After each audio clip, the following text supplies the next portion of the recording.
Students welcome to CBKYS 2021 का taxation 2 का paper discussion चल रहा था। हम लोग इसके ऊपर ऑलरेडी 2 सेट डिस्कस कर चुके हैं। उम्मीद है आप लोगों ने उस डिस्कशन को देखी होगी और बहुत कुछ आपको सीखने को मिला होगा। जिन लोगों ने वो डिस्कशन नहीं देखा उनको बता दें, प्लेलिस्ट में आपको वो चीज़ मिल जाएगा टैक्सेशन 2 के अंदर में, और या फिर मैं कोशिश करूँगा लिंक डिस्क्रिप्शन में दे दूँ, वहाँ पर जाकर भी आप देख सकते हैं। ग्रुप ए जो हम लोगों ने डिस्कशन किया था उसके अंदर अपने मेनली सीखे थे कि हम लोगों का एडवांस टैक्स का और इंटरेस्ट का क्वेश्चन किस तरीके का हम लोगों को मिल सकता है। तो एडवांस टैक्स और इंटरेस्ट के बाद ग्रुप बी में जब हम लोग आए थे सेट 2 के अंदर, तो पहला क्वेश्चन हम लोगों को मिला था total income and tax liability का। ये total income and tax liability का क्वेश्चन डिस्कस करने के बाद आप देखोगे इसके नेक्स्ट क्वेश्चन ग्रुप बी के क्वेश्चन नंबर 6 जो है वो आपका फर्म असेसमेंट के ऊपर दिया हुआ है। तो एक बार हम लोग थोड़ा समझ लें कि फर्म असेसमेंट में हम लोगों की कैलकुलेशन किस तरीके की होगी। बिजनेस एंड प्रोफेशन, जिसको हम लोग profit and gain from business and profession भी बोलते हैं, बिजनेस प्रोफेशन वाले चैप्टर्स के अंदर जब हम लोगों को इनकम निकालना पड़ता है तो हम लोगों को टैक्स का एक फॉर्मेट फॉलो करना पड़ता है।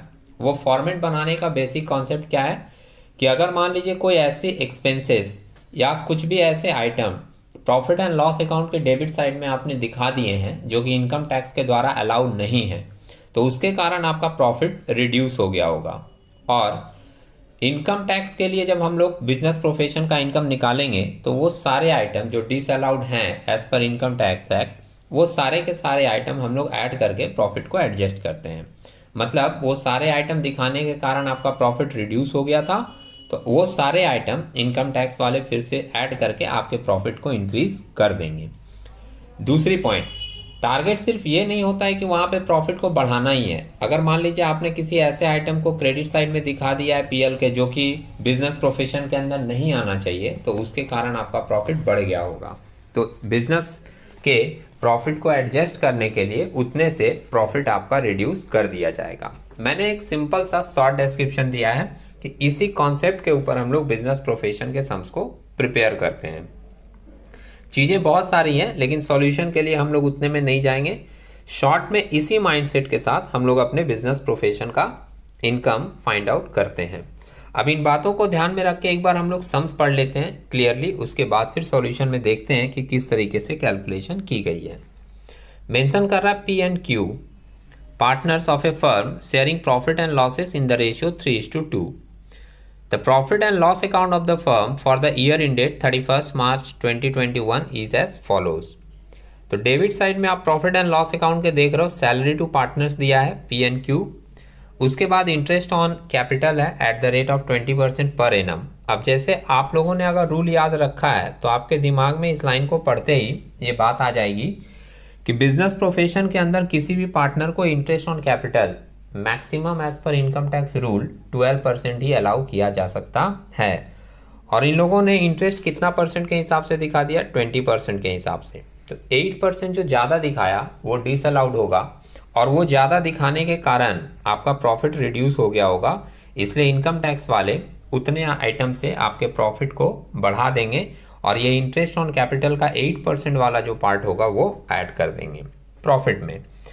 दूसरी बात ध्यान रखेंगे, बहुत सारे जो नॉर्मल स्टूडेंट्स हैं वो क्या करेंगे कि जब बोला गया कि 8% आपने एक्स्ट्रा दिखा दिया तो सिंपली इस 24,000 और ये 13,000 के ऊपर 8% निकालेंगे और ऐड कर देंगे। ऐसा नहीं करना है।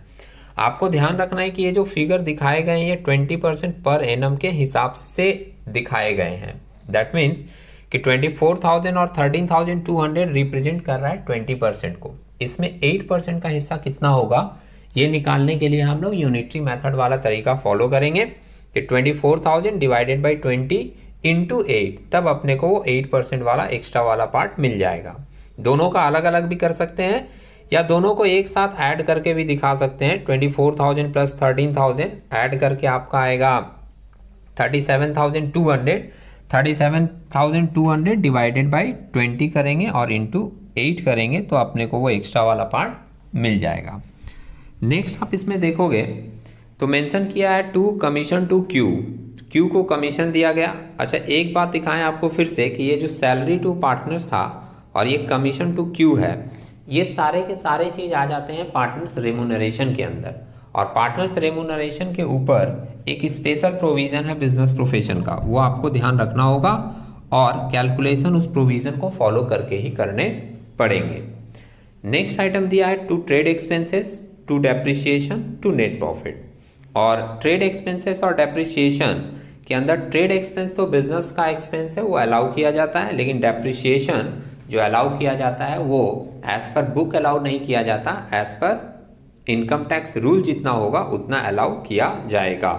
बोलने का मतलब है कि अगर ये डेप्रिसिएशन आपने दिखा दिया अपने मन से तो इसके कारण आपका प्रॉफिट घट गया है, वो लोग क्या करेंगे, ये डेप्रिसिएशन सिंपली ऐड कर देंगे as per income tax. Add हो गया, एडजस्ट हो गया, फिर वो लोग अपना डेप्रिसिएशन बताएंगे as per income tax rule कितना डेप्रिसिएशन आपको अलाउ किया जा सकता है, तो वो लोग जितना अमाउंट बताएंगे उतना अमाउंट आपके प्रॉफिट से बाद में लेस करके आपके प्रॉफिट को एडजस्ट कर दिया जाएगा। नेक्स्ट आप क्रेडिट साइड में देख रहे हो ग्रॉस प्रॉफिट, ये तो ठीक है, bye interest from fixed deposit, interest from bank fixed deposit. ये जो interest from bank fixed deposit है ये इनकम फ्रॉम अदर सोर्सेज का आइटम है, तो ये बिजनेस में नहीं आना चाहिए। अगर आपने ये इनकम बिजनेस में दिखा दिया तो इसके कारण आपका प्रॉफिट बढ़ गया होगा, वो लोग प्रॉफिट से इसको क्या करेंगे, लेस करके आपके प्रॉफिट को एडजस्ट कर देंगे। तो ये हमने देख लिया पीएल का स्ट्रक्चर। अब एडिशनल इंफॉर्मेशन में देख लेते हैं क्या क्या पॉइंट है। नीचे मेंशन किया है compute total income and tax liability of the firm considering the followings. A number point बोल रहा है the firm satisfied the condition of section 184 and 40B। तो इस तरह के जो लाइन रहते हैं वो सिंपली इंडिकेट करते हैं कि जब कंडीशन पूरा है तभी हमको सम्स दिया गया है करने के लिए, हम लोग सिंपली अपना रूल फॉलो करके सम्स में आगे बढ़ेंगे। बी नंबर पॉइंट मेंशन किया है depreciation as per IT rules amounts to ₹48,000। तो देखिए डेप्रिसिएशन आपने जो बुक में दिखाया था 30,000 वो अलाउ नहीं होगा, और इनकम टैक्स वाला कितना अलाउ कर रहा है आपका 48,000। तो हम लोग सिंपली क्या करेंगे 48,000 जो इनकम टैक्स वाले अलाउ कर रहे हैं उतना डेप्रिसिएशन अपने इनकम से माइनस कर लेंगे। नेक्स्ट आइटम बोल रहा है सी नंबर पॉइंट में ट्रेड एक्सपेंसेस इंक्लूड 5250। देखिए ट्रेड एक्सपेंस अलाउड होता है एज पर इनकम टैक्स भी, लेकिन इसमें मेंशन किया है कि trade expenses include 5250 being the amount paid as penalty for violation of customs regulation. आपने कुछ रूल्स तोड़ा है वायोलेशन ऑफ लॉ के लिए, अगर आपने पेनल्टी पे किया है तो किसी भी तरीके का फाइन या पेनल्टी इनकम टैक्स वाले अलाउ नहीं करते। और ये 5250 अगर आपने पीएल के डेबिट में दिखा दिया तो उसके कारण भी आपका प्रॉफिट रिड्यूस हो गया होगा, और वो लोग क्या करेंगे आपके प्रॉफिट में ऐड करके इसको एडजस्ट कर देंगे। तो इन बातों को ध्यान में रख के अब हम लोग देखते हैं कि किस तरीके से कैलकुलेशन सॉल्यूशन के अंदर में की गई है।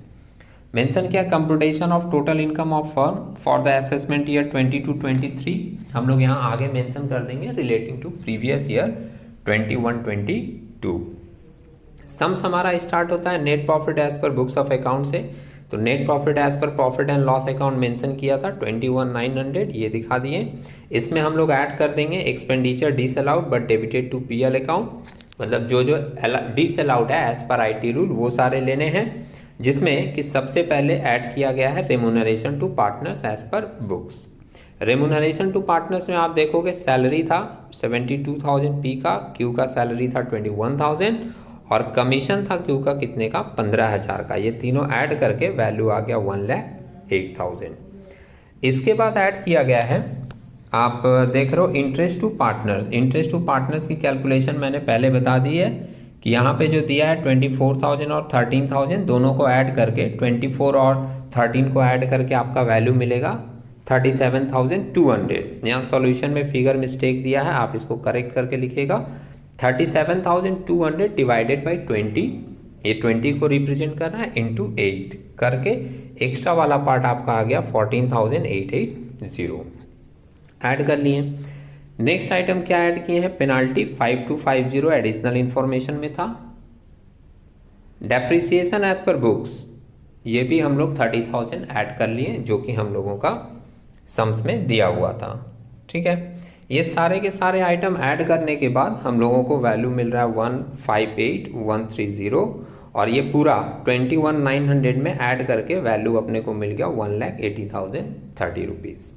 इसमें से दो आइटम लेस किया गया है, एक depreciation as per IT act, क्योंकि इनकम टैक्स वाले 48,000 का हम लोगों को डेप्रिसिएशन अलाउ कर रहे हैं, और दूसरा interest on bank deposit. Interest on bank deposit का 14,370 इसलिए लेस किया गया क्योंकि ये बिजनेस का इनकम नहीं है, ये इनकम फ्रॉम अदर सोर्सेज का आइटम है।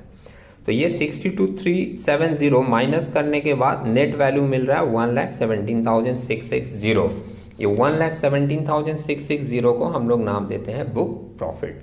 अब रेमुनरेशन जो दिया गया था वो तो यहाँ पर पूरा का पूरा डिसअलाउड करके ऐड कर दिया गया, लेकिन as per income tax rule कुछ रेमुनरेशन अलाउड भी है। अब कितना रेमुनरेशन अलाउड है ये हम लोगों को as per rule find out करके लेस करना पड़ेगा। तो रूल मैं एक बार आप लोगों को याद दिलाऊं, रेमुनरेशन के लिए इनकम टैक्स का रूल बोलता है कि अगर लॉस है बिजनेस में तो 1,50,000 का रेमुनरेशन पार्टनर को अलाउ कर दिया जाएगा, मैक्सिमम 1,50,000 का अगर बिजनेस में लॉस है तो।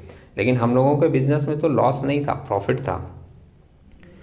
और अगर प्रॉफिट है तो सेकंड केस है रेमुनरेशन का कि अगर प्रॉफिट है तो अप टू 3 लाख तक हम लोग चेक करते हैं। अगर 3 लाख तक प्रॉफिट होता है तो 90% ऑफ बुक प्रॉफिट और 1,50,000 whichever is higher allow किया जाता है।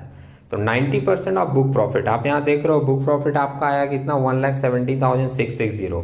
आप इसका 90% निकालोगे तो बट ऑब्वियस है कम ही आएगा इससे, है ना। तो 1 लाख के अराउंड में फिगर मिलेगा, इसका 90% निकालेंगे तो।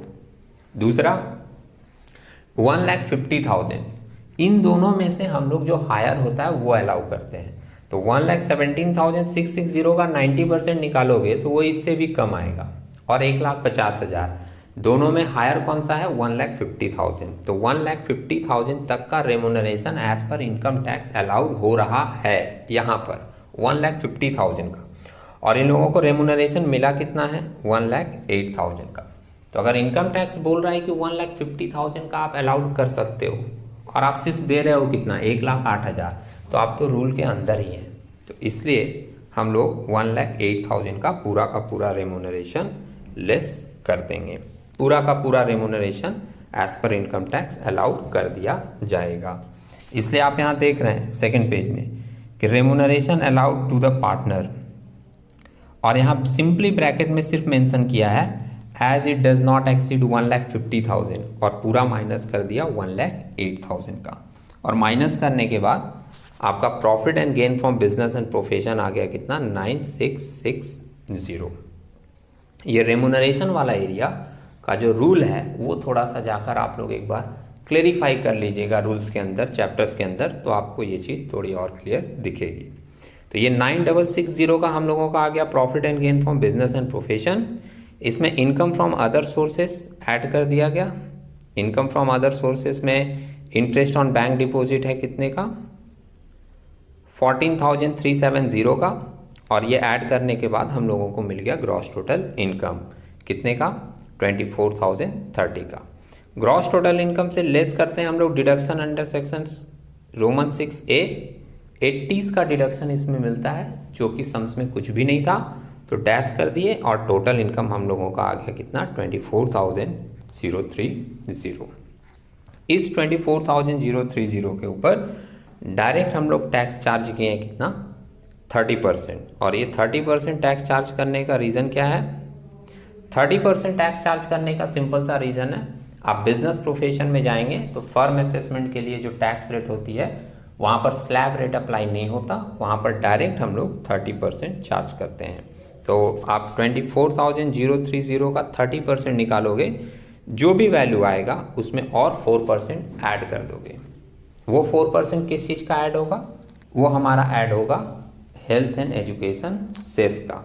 तो इसलिए यहाँ पर ये एक ही लाइन में डायरेक्ट पूरी कैलकुलेशन लिख दिया कि 24,030 का 30% निकालो और वो 30% लेकर जो वैल्यू आएगी उसका डायरेक्ट निकाल दिया कितना 104%। 104% का मतलब है कि उस फिगर में 4% और ऐड कर दिया किस चीज़ का हेल्थ एंड एजुकेशन सेस का। और वो वैल्यू आप जब निकालोगे तो राउंड ऑफ करके आपको नियर अबाउट मिल जाएगा कितना 7,500। ठीक है, तो उम्मीद है आप लोगों को ये कैलकुलेशन समझ में आई होगी। हम लोग नेक्स्ट सेट में इनडायरेक्ट टैक्स वाला पार्ट भी डिस्कस कर लेंगे।